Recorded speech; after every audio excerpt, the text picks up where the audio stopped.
Hello guys, welcome back. ഇന്ന് ഞാൻ എങ്ങോട്ടാന്നല്ലേ, എൻ്റെ ഫ്രണ്ട്സിനെയൊക്കെ ഒന്ന് കാണാൻ വേണ്ടിയിട്ട് തിരൂര് വരെ പോവാണ്. കുറേ ബ്ലോക്കിൽ കിടന്ന് കഷ്ടപ്പെട്ടാണ് അവിടെ എത്തിയത്. അതുകൊണ്ട് അവരെത്തിയതും കണ്ടതും ഒന്നും എനിക്ക് വ്ലോഗ് എടുക്കാൻ പറ്റിയില്ല.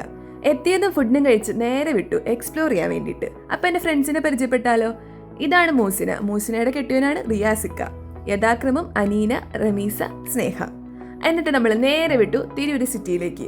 ആ ബസ്സിൽ കിടന്ന് അടിയുണ്ടാക്കിയതിന്റെ കഥ പറഞ്ഞുകൊണ്ട് പോണെയാണ് അവള്. അവളുടെ കഥയും കേട്ട് ഞങ്ങൾ എല്ലാവരും കൂടെ ചെന്ന് കയറിയത് ഒരു ജ്യൂസ് കടയിലാണ്. ജ്യൂസ് മാത്രമല്ല, വേറെ കുറെ ഐറ്റംസ് ഉണ്ട്. എന്നാലും ഇവര് പറഞ്ഞ ഒരു മൊജീറ്റോ കുടിക്കാൻ വേണ്ടിയിട്ടാണ് നമ്മൾ പോയത്.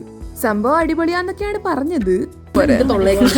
ഞാൻ കുറച്ച് ക്ലോസപ്പ് ഷോട്ടുകൾ പരീക്ഷിച്ചതാണ്, പക്ഷെ അവർക്ക് ഇഷ്ടപ്പെട്ടില്ല തോന്നുന്നു. പിന്നെ നമ്മൾ മൊജീറ്റോ വരണ വരെ അവിടെ കാത്തിരുന്നു. അങ്ങനെ കാത്തിരിപ്പിനൊടുവിൽ നമ്മൾ ഓർഡർ ചെയ്ത സാധനം എത്തി. നമ്മളൊരു പാഷൻ ഫ്രൂട്ട് മൊഹിത്തോവും ഒരു ഓറഞ്ച് മൊഹിത്തോവാണ് പറഞ്ഞത്.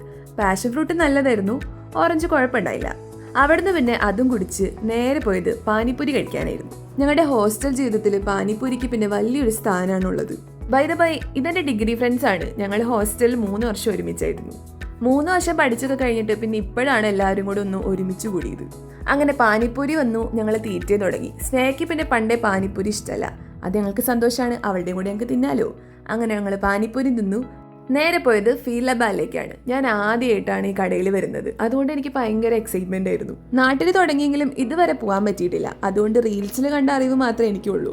എനിക്കാണെങ്കിൽ ഇതിന്റെ പേര് പോലും കേട്ട് പരിചയമില്ല. അതുകൊണ്ട് അവരാണ് എല്ലാം ഓർഡർ ചെയ്തത്. ഓർഡർ ചെയ്ത സാധനം കൊണ്ട് റമീസ വന്ന് നമ്മളെല്ലാവരും കൂടെ ആക്രാന്തത്തോടെ അത് പൊളിച്ച് തിന്നാൻ വേണ്ടി തുടങ്ങി.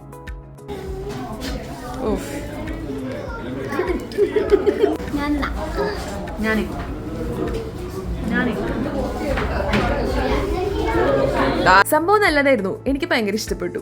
അങ്ങനെ നമ്മൾ ബസ് സ്റ്റാൻഡിലെത്തി. അന്നത്തെ കറക്കമൊക്കെ കഴിഞ്ഞ് നേരെ വീട്ടിലേക്ക് പോവാണ്. ബസ് വരാൻ കുറച്ച് ലേറ്റ് ആയെങ്കിലും നമ്മൾ അവിടെ നിന്ന് വർത്താനം പറഞ്ഞു. വന്നപ്പോഴോ മുടിഞ്ഞ തിരക്കായിരുന്നു. അപ്പോൾ ഇന്നത്തെ വീഡിയോ ഇഷ്ടമെങ്കിൽ ലൈക്ക്, ഷെയർ ആൻഡ് സബ്സ്ക്രൈബ്.